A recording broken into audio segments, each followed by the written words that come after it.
Assalamu-Alaikum wa rahmatullahi wa barakatuh. So now let's start from Aqsamul Jumlatil Khabariyah, from Jumle Khabariyah. Okay, so I think I have already explained the further previous chapters like section 1.3 and 1.2. So that's why I'm directly starting from section 1.4, sentences and phrases. So al-jumalu wal murakkabatu, we have already understood and learned. Okay. There are two types of sentence. One is complete, another one is incomplete, and complete sentence is known by many other names also, like murakkab, mufid, or murakkab tam, or kalam, or jumla. All these are just the same name of complete sentence. And another one is incomplete sentence, which is sometimes known as murakkab ghair mufid, or naqis, or jumla ghair mufid, or kalamun naqisun. Now these days the complete sentence is known as a sentence in general, and an incomplete sentence is known as a phrase. So that's why the writer is writing here that from now on, when I use sentence, I will be referring to a complete sentence, and when I use phrase, I will be referring to an incomplete sentence. Types of sentence. This type of sentence is totally different from what we understood and learned about sentence. Okay, so if you can understand, you can learn this, understand this, and if you are not able to understand the complete concept of these classification of sentence, it is okay, still you can move on and you can skip this chapter.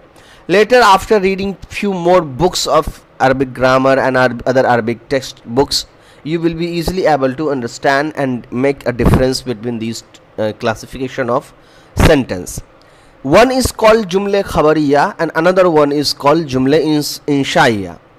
So what I am going to do, I am going to make another classification of sentence, and then under that classification I will put this Jumla Khabariya and Inshaiya as a part of sentence.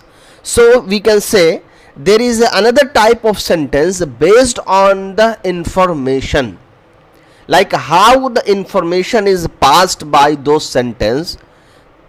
On this basis, the sentence are divided into two parts. One is Jumle Khabariya, which provides information which has the possibility of being true or false, and another one is Jumle Inshaiya. It is a sentence which do not have the possibility of being true or false. So always remember, what is the motive behind a sentence? Why we need something to speak in a sentence? Because we want the listeners to get the accurate information. So what happened?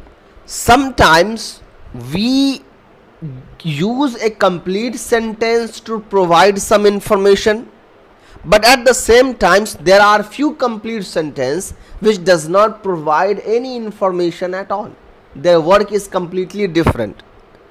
So when a sentence is providing a complete information, that sentence is called Jumle Khabariya, a informative sentence.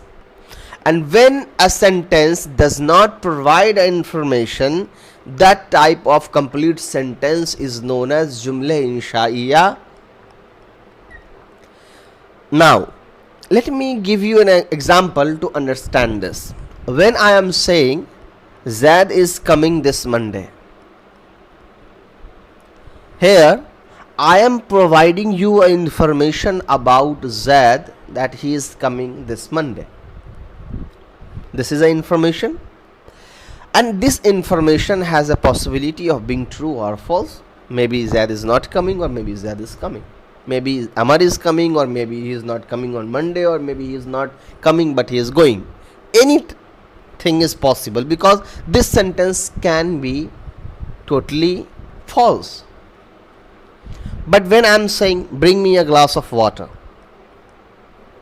here I am not providing you information about water. I am asking you to bring me a water. Here you can deny my request, but you cannot make this information wrong, because here is no information, here just a command. So this type of sentence known as jumla inshaiya, which is lack of information. Jumla inshaiya can be anything except informational. It can be dua, it can be command, it can be request, it can be a guess or assumption, anything, but it cannot be information. Any sentence which does not hold any kind of information is jumla khabari, is jumla inshaiya. And if any sentence is holding information, it is jumla khabariya. Jumla khabariya can be jumla ismiya as well as jumla fa'liya, because an informative sentence can start with ism as well as fail. There is no problem with that. Now, aqsamul jumlatil khabariya. So here the jumla ismiya as well as jumla fa'liya falls under the category of jumla khabariya, because only jumla ismiya and fa'liya provides a complete information. Jumla khabariya are of two types. One is nominal sentence, that is jumla ismiya. Here it is a sentence which begin with ism. I told you jumla ismiya have a two parts. One is called mubtada, another one is called khabar. Jumla ismiya start with ism. First part is called mubtada. It is ism. Second part is called khabar. A khabar can be ism as well as fail. Mubtada is always marifa and khabar is always nakera. And both mubtada and khabar will have pesh on it. Now see, the second part of the sentence of can be ism or fail. It means, let me see if I can write on this PDF.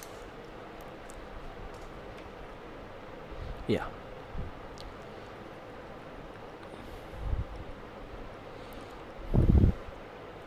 Here it's written that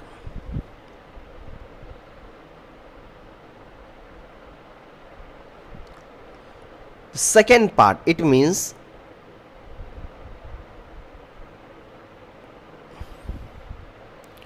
ar-rajulu alimun. Ar-rajulu is the first part and alimun is the second part. So this part khabar can be both ism or fail. So here alimun is a ism, so it means here khabar is ism. Now let's have another example of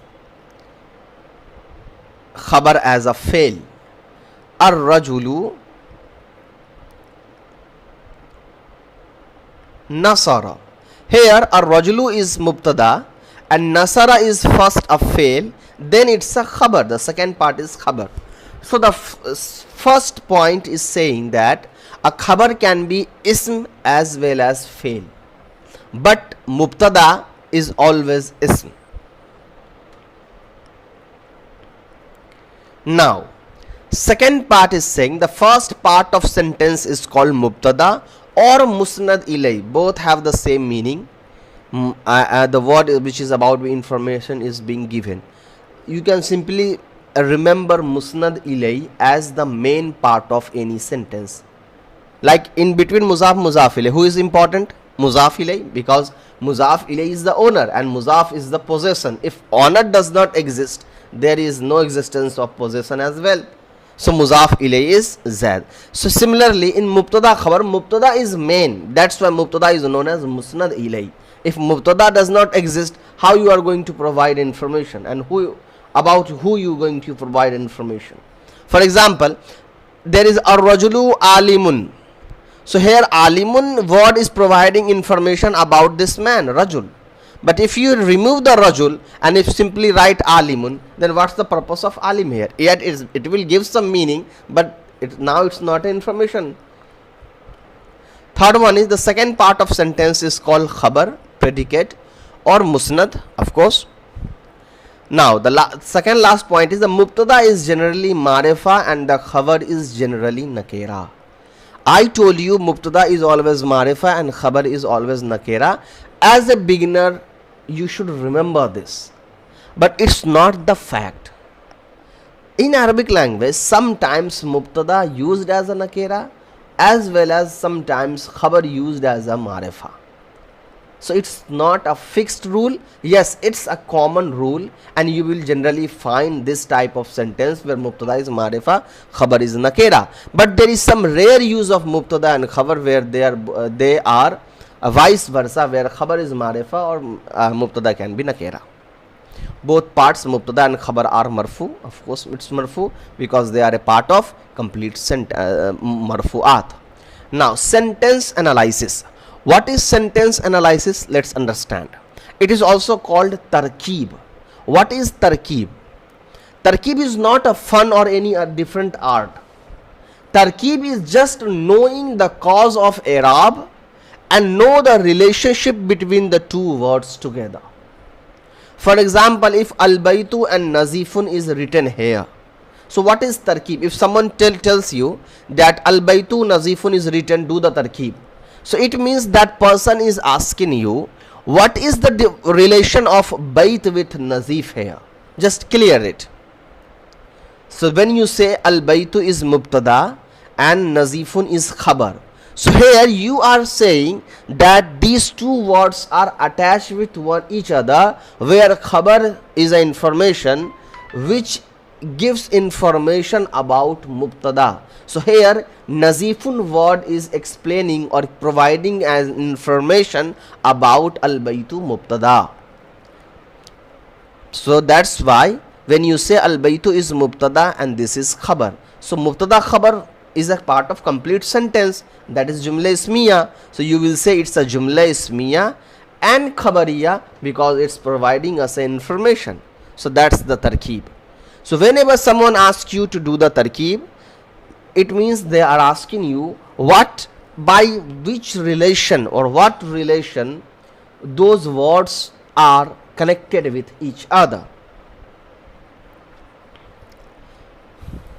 Let's have a sentence. See, a sentence may have more than one khabar. Yes, it's possible, because for an instance, as an example, I gave you one in a sentence with one mubtada and one khabar. But when you start reading a book, it is not possible that only one mubtada and khabar is written in that book. That book is a collection of information. So there are more mubtadas and khabars present in that book. So it is possible that a same mubtada has a multiple khabar. For example, see, ar-rajulu tawilun qawiyun. Now, ar-rajulu is a mubtada, tawilun is khabar number 1 and qawiyun is khabar number 2. And after merging these all words together, or merging maybe is not a good word, we can say after declaring the relation of all these words together, we form a jumla ismiya khabariya sentence. Now, so the answer here is, this man is tall and strong. Now you can ask me a question. If you remember mawsuf sifat, these two words looks like a mawsuf sifat also, because they have 4 similarities together. They both have equal i'rab, they both are wahid, they both are muzakkar, they both are nakira. So yes, there is a chance that we can say this as a mawsuf sifat. And if someone who just recently learned about mawsuf sifat can say about this sentence that it is a mawsuf sifat, but this is not a mawsuf sifat. Why I am saying and how I am saying? Why I am saying? Because I know this. How I am saying? Because there are few other things you should remember while translating the mawsuf sifat. So that's it's not your fault that you are not unable to understand this right now. Just assume this as an exception, okay? Because sifat is an attributing word. Here tawilun is also an attributive word, and kaviyun is also attributive word. So now when these two words are adjective, these two words have a quality of being sifat. Where is the mawsuf? You can say ar-rajul is mawsuf. No, ar-rajul is not mawsuf, because they do not have the same other rulings present on this. Ar-rajul is mubtada, tawilun is nakira. So for any word being a sifat, that word should be attributes, and for a word being mawsuf, that word must be an object or a place, person or thing. It cannot be adjective word. But here tawilun, kaviyun both are adjective words. So they both have potential to become sifat, but they do not have a potential to become tawilun word, do not have any potential to become mawsuf. It's like a person holds two different pairs of cloth. If person does not exist, those cloth is useless. You cannot just make one cloth as a person and another cloth as its collection. It is not possible. Now jumla fa'liya, verbal sentence, a sentence which begins with fail. The first part of sentence is called fail musnad, and the second part of sentence is called fa'il musnad ilay, and is always marfu. I told you what is musnad ilay. Musnad ilay is important from the sentence. Whenever we say about that this is a musnad ilay, it means that is the important part of the sentence, and all the additional words just used to explain that musnad ilay. So in jumla fa'liya, fail is not musnad ilay, but fa'il is musnad ilay. Why? Because when you look closely, if there is no fa'il, there is no existence of fail. So fa'il is important. If I am writing, so the writing fail occurred by me, so I am stronger. If I stop writing, the action of writing will stop with me, because I am the one who control the action. So that's why fa'il is musnad ilay and fail comes under the fa'il. So fa'il is musnad ilay and fail is musnad, and the i'rab fa'il will always have pesh on it. Let's understand the tarkeeb.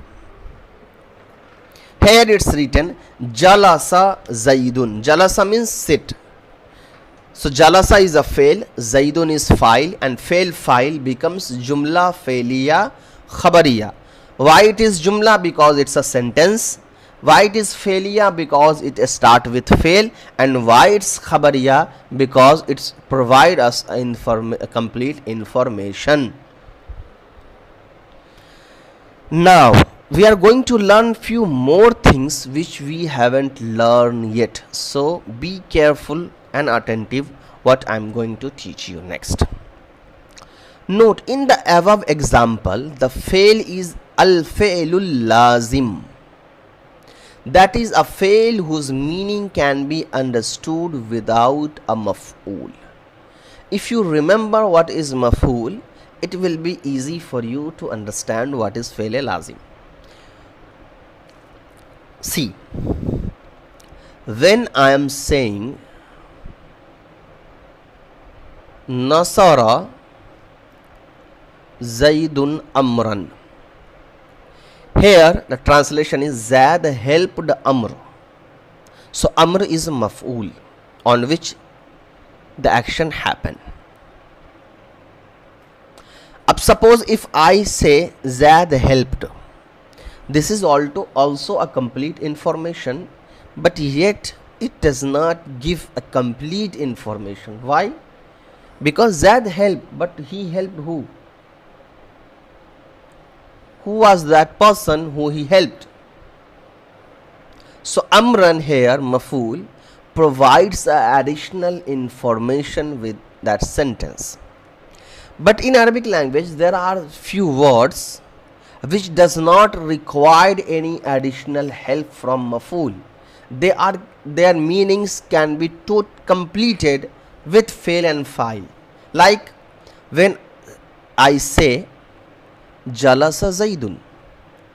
Zaid sits. That's complete. Because sitting is some action which is complete with its file. It does not require any additional maf'ul, like I cannot say Zaid sit, jalasa Zaidun amran, that Zaid sits on amr. It is incorrect. It's not possible. See, I will teach you how to recognize Fa'il Lazim and Fa'il Mutaddi. It's actually not a bigger deal, because all Fa'il Lazim can be converted as used as a Fa'il Mutaddi, and all Fa'il Mutaddi can be used as Fa'il Lazim. Okay, so it's not a big deal, but it comes in the books, or at least try to understand their meaning and definitions. Fa'il Lazim are those type of fail which completes with its file, and they do not require help from maf'ul, or they do not require maf'ul. And opposite to Fa'il Lazim, there is Fa'il Mutaddi. Fa'il Mutaddi are those fail which meanings cannot be fully understood without maf'ul. Then maf'ul will be added, and the i'rab of maf'ul is mansub. So Fa'il Mutaddi are those type of fail which does not complete on file, then require additional help from maf'ul to understand the proper meaning of that sentence. For example, when khalaqallahu, Allah created, but here we need some information what he created. So as-samaa is a maf'ul which provides that Allah subhanahu wa ta'ala created the sky. Now what is the analysis of this sentence?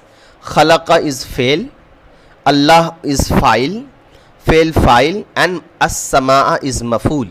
Why I am saying? Because Allah has pesh, which means it's file. As-samaa has zabar, which means it's a maf'ul, because maf'ul have zabar on it. Now it's become jumla fa'liya khabariya. Now let's solve the exercise number 5. Translate, fill in the i'rab, and analyze the following sentences. So these exercise need to be done in 3 types part. First, we are going to put i'rab on it. Second, we are going to analyze it, and the third, we are going to translate it. So fataha, why? Because it's very similar to nasara. Okay, oh, I'm actually doing, it's okay, let's start from 3, it's not a big deal. So it's, if it's a fail, we need a file, and what is the i'rab of file? Pesh. So see, if there is a small noon written here, so we do not have to add tanween on Muhammad, we can simply add Muhammaduni. Why?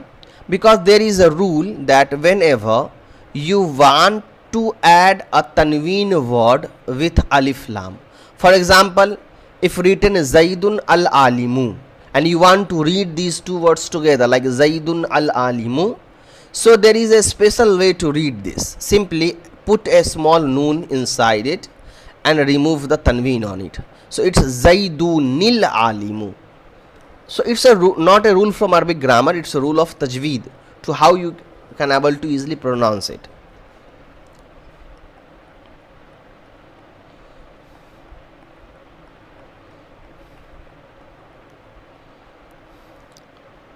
So this is fataha, this is file, and if the fail files is completed but there is still one word, so it's obvious it is maf'ul.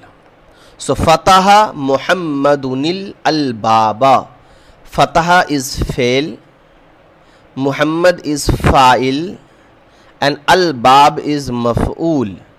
So fail, file, maf'ul all created a sentence called jumlatun fa'liyatun khabariyatun.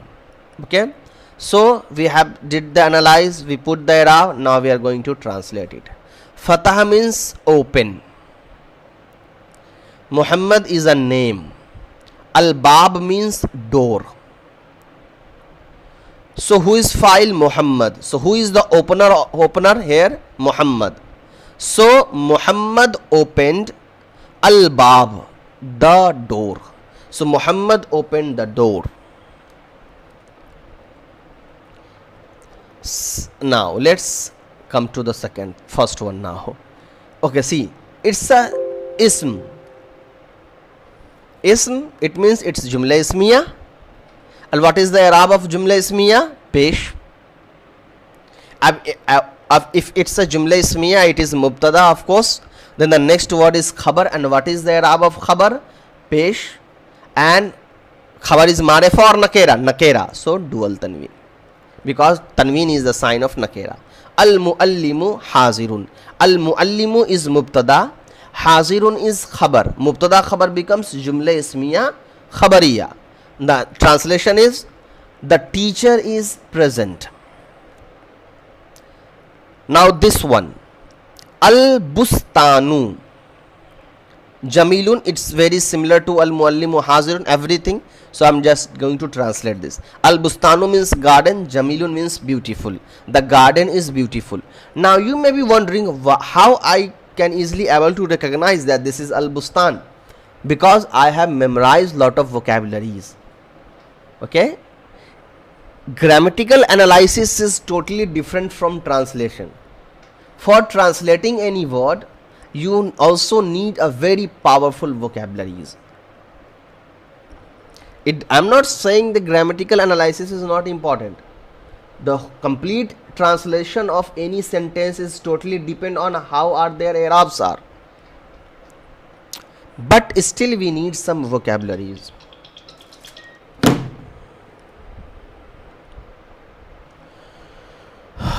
Now fourth one, al-madrasatu. Al-madrasatu, it's a jumla ismiya. Why it start with ism? This is mubtada. Kabiratun is going to be khabar, tanween. Nazifatun also khabar, tanween.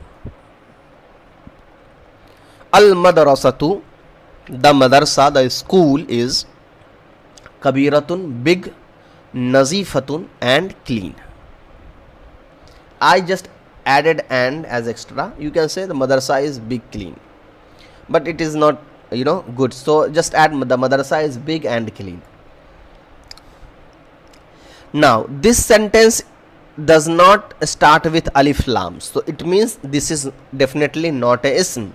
If it's not a ism, then it is definitely fail on the pattern of nasara. So waqafa. If this is fail, the next word is definitely fa'il or rajulu. Waqafa fail or rajulu fa'il. Fail fa'il, jumla failiya khabariya. Translation is waqafa means stop, or rajulu man, the man stopped. Now the same sentence but with a different format of sentence. Ar rajulu is mubtada, waqafa is a fail and it's khabar. The translation is same, the man stopped, but the format of sentence is different. Here this sentence is jumla failiya because it start with fail, and ar rajulu waqafa, translation is same but the format is different. Ar rajulu is a ism, so this sentence is jumla ismiya. What is the difference between the 5 and 6 above? I told you this one start with fail, so it's jumla failiya. Second one start with ism, so it's jumla ismiya, whereas its khabar is jumla failiya. Its khabar is fail.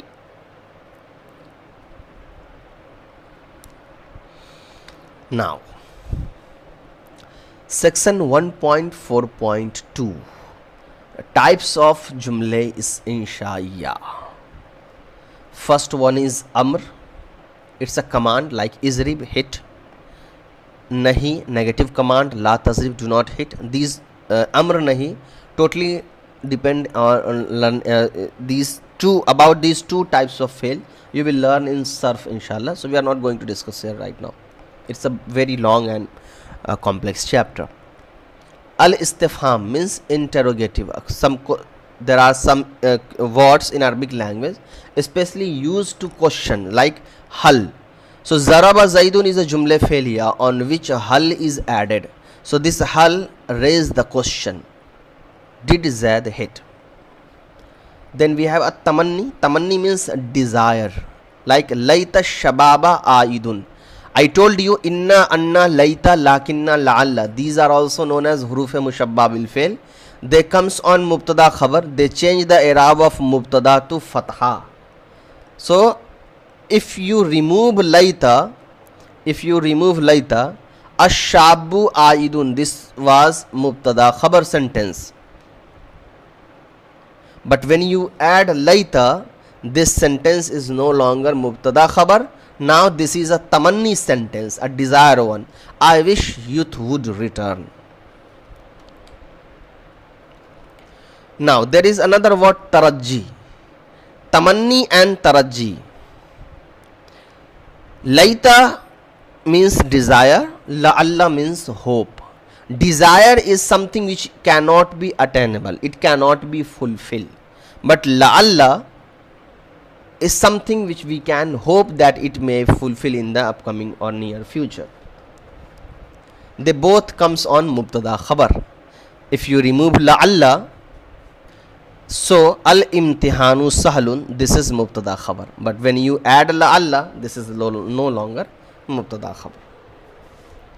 Now then we have an-nida. Nida means call, like ya Allah, oh Allah. Then we have al-arz. Arz means request, like ala ta'tini fa'utiyaka dinaran. If you come to me, I will give you dinar. You do not have to learn about this right now. Just remember the terms and its meaning. Al-arz means request and offer.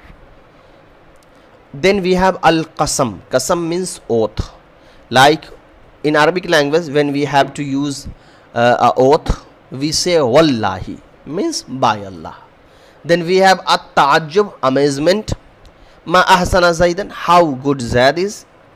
And then we have 10th, al-uqud means transaction. This is generally used in fiqh books. These are the type of jumla inshaiya. And if you look closely, about tarajji, tamanni, you already understood that this is actually a jumla ismiya, not anything else. Yes, there are some other words added on it. You are going to learn about jumla inshaiya not in Nahw book, but when you start a real book of stories or any other textbook. Now the second sentence analysis. Hal zaraba zaidun. Hal is harful istifham. How I am know it is harful istifham? Because there is a list of harful istifham which you have to remember. Similarly, like harf jar. So you memorize the list of harf jar, right? That there are total 17. Similarly, there is a huruf of istifham, harful istifham. There is a list. You have to memorize it. Hal zaraba zaidun. Hal is harful istifham, zaraba is a fail, and zaidun is fa'il. Now, if there was no hal, this sentence will be jumla failiyah because this sentence start with fail. But now, as there is a hal added here, this sentence is no longer jumla failiyah, but now these are jumla inshaiya.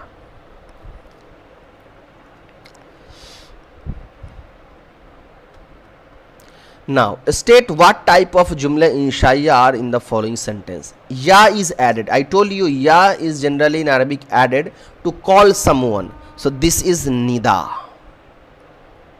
Second one is isma. You do not know about isma right now. It's a amr. Fele amr. La tadkhal, it's fele nahi.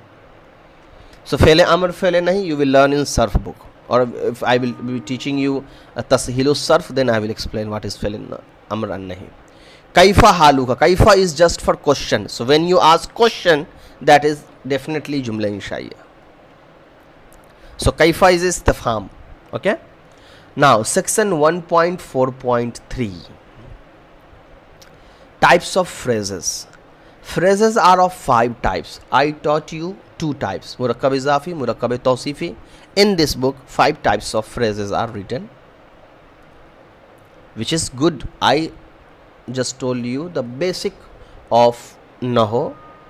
Now we are going to learn few more types of phrases in this book, inshallah. First one is murakkab tawsifi. It is a phrase in which one word describes the other. The describing word is called sifat. The object being described is called mawsoof. The mawsoof and sifat must be corresponds in four things: i'rab, gender, that is being masculine and feminine; number, that is being singular, dual or plural; being marifa and nakira. I have already explained you all these things, no need to repeat those things again and again. For example, rajulun salihun, rajulun is mawsoof, salihun is sifat. Al-bintu al-aqilatu, al-bintu is mawsoof, al-aqilatu is sifat. Mawsoof sifat always form an incomplete sentence. Murakkab izafi, the possessive phrase. It is a phrase in which the first word muzaf is attributed to the second word muzaf ilay. In some cases, this means that the second word owns the or possesses the first word. For understanding the better understanding of muzaf, muzaf ilay and mawsoof sifat, check the video number 6, I think, video number 6 or 7. That's why I'm just reading and moving forward, because I've already explained you everything related to mawsoof sifat as well as muzaf ilay. Now, the muzaf never gets alif lam or tanween on it. The muzaf ilay is always majroor, like kitabu zaidin. Kitabu does not have alif lam or tanween on it because it is muzaf. Zaidin is muzaf ilay because it has zair on it. The i'rab of muzaf will be according to the amil governing to it. For example, now this is not actually new, it's written in a new way. The i'rab of muzaf ilay, the i'rab of muzaf ilay is fixed, but the i'rab of muzaf, it is flexible, it's not fixed. It can be kitabu or kitaba or kitabi. It can accept any i'rab, and we know there must be someone who is responsible for make changes in the i'rab of any word. So that is called amil. For example, I will also explain you this earlier. Like this is rajulun. Now this rajulun having pesh on it, but when you add ala harfe jar on it, this rajulun i'rab is converted to zair, ala rajulin. So who is the amil of rajul?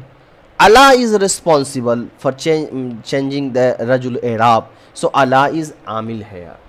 So here is saying that before muzaf, if there is a word which give muzaf zabar, muzaf will accept zabar. Before muzaf, if there is a word which give pesh to muzaf, muzaf will accept pesh. And if before muzaf there is a word which gives zair, muzaf will accept zair. Because the i'rab of muzaf is not fixed, it can accept any kind of i'rab as per situation and need. Whereas the i'rab of muzaf ilay is totally fixed and it can never change in any circumstances. So see, wajadtu. Wajadtu is written fail ma'a fa'il. Wajadtu is actually nasar on the pattern of nasartu, and we learned that when there is a tapesh tu in the mazi sega, it's wahid mutakallim. Wajada means found. So wajadtu is a sega of wahid mutakallim. It means I found. What I found? Kitaba zaidin. So kitaba is muzaf, zaidin is muzaf ilay. After becoming muzaf ilay, this is maful. Why it is maful? Because kitaba have zabar on it, and we know the i'rab of maful is having zabar on it. Who gives zabar to kitab? This word, fail and file, because maful does not exist without fail and file. So when there is a fail and file and then you want to use maful, its i'rab is with fatah. Now note, sometimes many muzaf and muzaf ilay are found in a single phrase. For example, babu bayti rajuli, the doors of the man's house. The first rule is, as an example I gave you the example of, as an instance I gave you the example of one muzaf and one muzaf ilay. But in Arabic language, when you start reading a book, there are sentences with a numerous muzaf and muzaf ilayh. So how you are going to solve it? How you are going to translate it? So it's actually very easy and simple. See,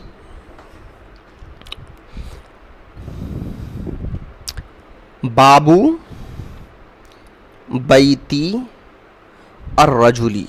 There are three words. Just ignore the middle one. Or if there are other words more, just ignore all the words. Assume the first one as muzaf and the last one which having zair on it as muzaf ilay. They are the real muzaf and muzaf ilay. And the words which comes between the muzaf and muzaf ilay, like in this case here the bait comes between the muzaf and muzaf ilay. This bait is muzaf ilay to bab, and this bait is muzaf to a rajuli muzaf ilay. It means the word which comes in the middle of muzaf and muzaf ilay have a potential to become muzaf as well as muzaf ilay at a same time. So that's why baiti is muzaf ilay to this babu muzaf, but at the same time baiti is muzaf to a rajuli muzaf ilay.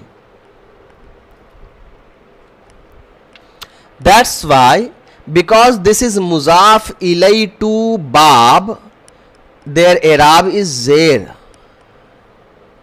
But in the same time, this bait is muzaf to a rajuli, and muzaf does not accept alif lam or tanween. That's why this bait do not have alif lam or tanween on it.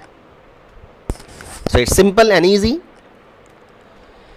Second point is, if the muzaf has sifat, then it should come immediately after muzaf ilay with al and should have the same i'rab as that of the muzaf. Now, second note is saying sometimes we need sifat of muzaf as well as muzaf ilay too. For example, see, Babu al-Bayt. Babu al-Bayt is muzaf muzaf ilay, right? Babu is muzaf, al-Bayt is muzaf ilay. The door of the house. Door of the house. But I want to say the new door of the house. So new door, this is mawsuf sifat. New door. New door of the house. So here I am bringing sifat of muzaf. So where I am going to write this? Because mawsuf sifat always comes together as well as muzaf muzaf ilay always comes together. Now the bab is muzaf as well as mawsuf. So how I am going to solve this? So remember, between muzaf muzaf ilay and mawsuf sifat, muzaf muzaf ilay is more stronger. So first we will write it as a muzaf muzaf ilay, Babu al-Bayt, and then the sifat should be written after muzaf ilay, al-Jadidu. So al-Jadidu is a sifat of which word?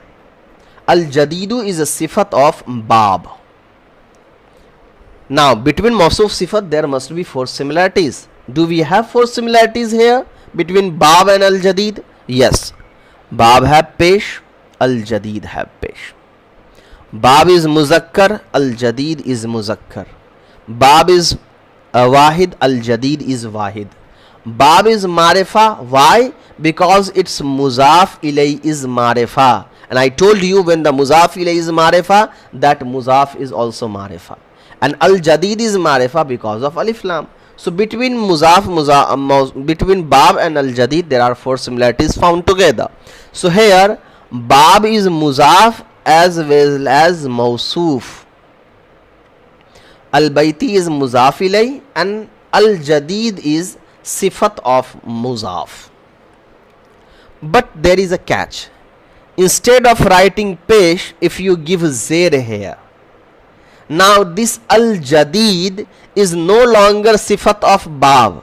Now this Jadid is a sifat of al-Bayt. Why? Because now these two have 4 similarities together. So now the translation will be door of the new house. Earlier the translation was new door of the house. Now the translation is door of the new house. That's what explained in point number 3. Babu is muzaf, al-bayti is mawsuf, al-jadid is sifat. After becoming mawsuf sifat, it becomes muzaf ilay. Why muzaf ilay in the end? Because muzaf ilay is stronger than mawsuf sifat. So first we will solve mawsuf sifat, then muzaf ilay. Now the third incomplete sentence is al-murakkabul ishariyu, the demonstrative phrase. It is a phrase in which ism, that is ismul ishara, points toward musharun ilay. The musharun ilay must have alif lam. I also explain you this. Haza rajulu. Haza is isme ishara or rajulu is musharun ilay, and isme ishara musharun ilay makes an incomplete sentence. That's why I am not saying this is a man. We are saying this man. And why it's form an incomplete sentence? Because murakkab ishari is similar to murakkab tawsifi. See, their i'rab is same. A rajulu have pesh, haza does not have any i'rab, but we know that it having pesh on it. Why? There is two reasons. One, haza is mabni, so it does not have any physical i'rab, and whenever the any word start, its default i'rab is pesh. Haza is muzakkar, or rajulu is muzakkar. Haza is marefa because it's isme ishara, or rajulu is marefa because of alif lam. Haza is wahid, or rajulu is wahid. Four similarities found between these two words, but they are not mawsuf sifat. They are similar to mawsuf sifat. That's why it's an incomplete sentence. But if you remove the alif lam and you write like this, haza rajulun. Now here haza is no longer isme ishara. Now here haza becomes mubtada and rajulun becomes khabar, and it's a complete sentence. Why haza become mubtada? Because haza is a marefa and the quality of mubtada is being marefa. So it is okay to make haza as a mubtada. So always remember, if you want to make an incomplete sentence using isme ishara, put alif lam on musharun ilay. If you want to make a complete sentence using isme ishara, simply make the musharun ilay nakera. Now the fourth type of incomplete sentence is al-murakkabul bina'iyu or al-murakkabul adadiyu. It's a number system. So I'm not going to explain you the number system right now. It is one of the most complex topic of Arabic grammar. I have already explained the Arabic number system. If you want, I can share the links in the descriptions or anywhere. And also if I get a time, I will explain again inshallah what is murakkabul adadi in a deeply. For right now, just remember murakkabul binai or murakkabul adadi numerical phrases are the numbers is a mixture of ones and tens. Like in English, in maths we say if there is a 110, so we say there is a 100 and tens. So ones and tens. So these ones and tens becomes together to make 110, right? So in Arabic language the same thing happened. Like when you want to represent 100 or 100 or tens or ones, so you I made mistake while explaining the 100 and ones and tens. So just ones is 1 to 9, 0 to 9 actually, and tens is 11 from 10 to 99, and the 100 is from 100. Okay. So whenever any word start with 11, in the minimum 11 and it can go to the maximum, so it's 11 is a mixture of ones and tens. So it's a murakkab, right? Ones and tens. So it's murakkab. So this is an incomplete sentence. That's why we are saying murakkabul adadi. Adadi means number, murakkab means mixture. So the number is a mixture of ones, tens, hundred and thousands.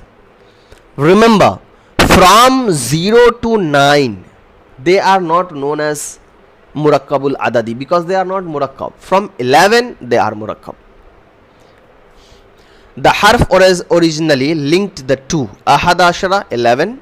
It was originally ahadu wa ashrun, 1 and tens. Ahadun means 1, ashrun means tens, 10. Then they both merge together and become ahad ashara 11.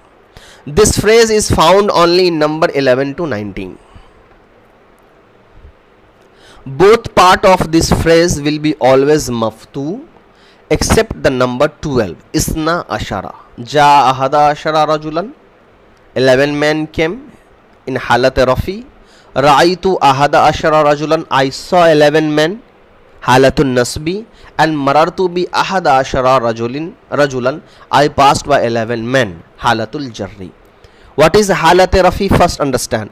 Halat rafi means when a sentence is in the condition where it should have pesh on it.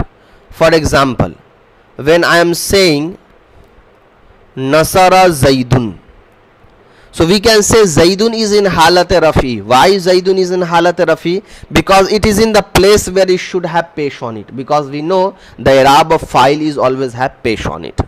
Similarly, what is halat nasbi? Halat nasbi when a word is in the place where it should have fatha on it, and halat jarri means a word when it is in the place where it should have kasra on it.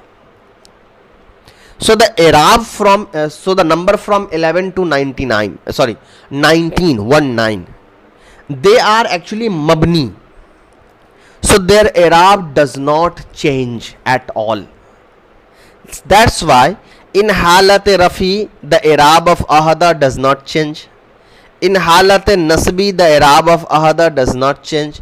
In halat jarri the i'rab of ahada does not change. The i'rab remains same in all three different states. So from 11 to 19 the i'rab of ones and tens remains same with fatha, except 12. We will be learning these more in detail when we start the Arabic number system, not right now. It is a separate the number system is, you can say, it's a different separate language actually.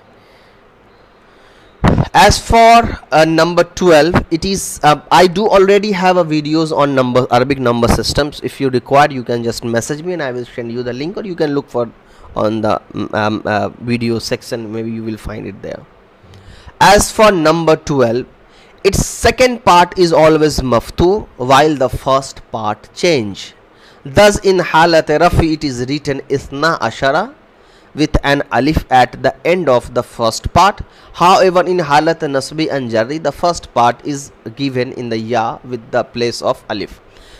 For understanding this, we need some other chapters. You will learn in this book itself what is halat rafi, nasbi and jarri, so we are not going to discuss it, just leave it. Now we have the last type of incomplete sentence, that is called murakkabu man'us sarf, indeclinable phrase. It is a phrase in which two words are joined to form a single word. The first part of this phrase is always maftu and the second part changes according to amil. Example. First understand what is murakkab manasar. See, there is a two different word. Okay, there is a two different word exist in Arabic language with the different meaning. But now there is a place, person, object or thing which named, and they have the quality of both word. So we require those both words to join together so we can call another word. For example, see, there is a place in Arabic which is called alif, and there is another word in Arabic which is called ba. Now there is this person which has the quality of alif as well as ba. So what we did, we just combined this alif and ba together and we say abun. Okay, so now this is called murakkab because there was a word A, word B, and now this word A and B joined together to become AB, and now this is another word with another meaning. That's what happened. Let's see with example. You will see there is a word hazara in Arabic, there is a word mouth in Arabic. Now there is a region in Yemen which is named by joining these two words, that is Hazara Mautu. So Hazara and Maut, they both are a separate different word, but now Hazara Maut is a single word. Okay. Now there is one other word, Baal and Bakka. Now another example, Baal and Bakka. These are two different words, and now then they both merge together, Baal Bakku. Now it's a city in Lebanon. See, the Hazara Maut is the name of a region in Yemen. It is composed of two words, Hazara Maut. Hazara is a fail, which means it was present. Hazara Yahzuru means he is present. Maut is an ism, which means death. Thus literally Hazara Maut means a place where death was present. Baal Bakka is a city in Lebanon. It is composed of two words, Baal and Bakka. Baal was the name of an idol and Bakka was the name of a king. Note, the above mentioned various types of phrases in complete sentence form a part of complete sentence. Yes, it is very important to understand, and it is very obvious as well. See, when you are learning Arabic book, that Arabic book consists of a complete sentence only. So where does all the incomplete sentence go? All the incomplete sentence becomes the part of a complete sentence. Check for the example here. Here a word is Rabiha. Rabiha is a fail, which means Rabiha means gained. Okay, profit. Generally it is used for merchant and farmers. Rabiha, when someone gains the profit. At-Tajir is Mawsuf. Al-Amin is Sifat. Between Tajir and Amin, four similarities found together. So after becoming Mawsuf Sifat, it becomes Fa'il. Okay. Now Rabiha is a fail. This At-Tajirul Amin is a file, and after fail file it is Jumla Fa'liya Khabariya. So see, the Jumla Fa'liya Khabariya is a complete sentence, but that complete sentence has one of the incomplete sentence, that is Mawsuf Sifat. So all the incomplete sentence becomes the part of a complete sentence. Another example, Kullu is Muzaf, Fa'ilin is Muzaf Ilay. After becoming Muzaf Ilay, it becomes Mubtada. And another word, Marfu'un. Marfu'un is Khabar. Now Mubtada Khabar becomes Jumla Ismiya Khabariya. Same sentence here, Kullu Maf'ulin Mansubun. All the Maf'uls are Mansub. Kullu is Muzaf, Maf'ulin is Muzaf Ilay. It becomes Mubtada and Mansubun is Khabar. So here Kullu Fa'ilin, Muzaf Ilay becomes Mubtada. It's an incomplete sentence. Third, Ishtaraitu Hazal Kitab. Ishtaraitu is a fail and a file because there is a ta. It means it's a sega of Wahid Mutakallim. Ishtara means bought. So Ishtaraitu, I bought. Haza isme ishara, al kitab musharun ilay. Isme ishara musharun ilay is an incomplete sentence. Now it's become maf'ul. So Ishtaraitu has fail and file. Hazal kitab becomes maf'ul, and it's a Jumla Fa'liya Khabariya because this sentence starts with ism. All these are the examples to help you understand that all types of incomplete sentence, somehow anywhere it was a part of complete sentence. Ja'a arba'ata ashara rajulan. Ja'a is a fail. Arba'ata ashara rajulan. This is whole word is a file. You are not able to understand this right now, just ignore it. Arba'ata ashara rajulan itself is an incomplete sentence. It's some adadi, number system. But when it comes with a ja, it becomes a complete sentence. Another one is Hazihi Baal Bakka. I told you Baal Bakka is made from two words. It is incomplete, but when it's added with a Hazihi, it's a complete sentence. Hazihi is act as Mubtada and Baal Bakku as a Khabar. Now you may be asking why Baal Bakku does not have Tanween. Khabar always have Tanween on it. Baal Bakka is actually a Mabni word. Their i'rab is fixed. It cannot be changed. Let's do the exercise.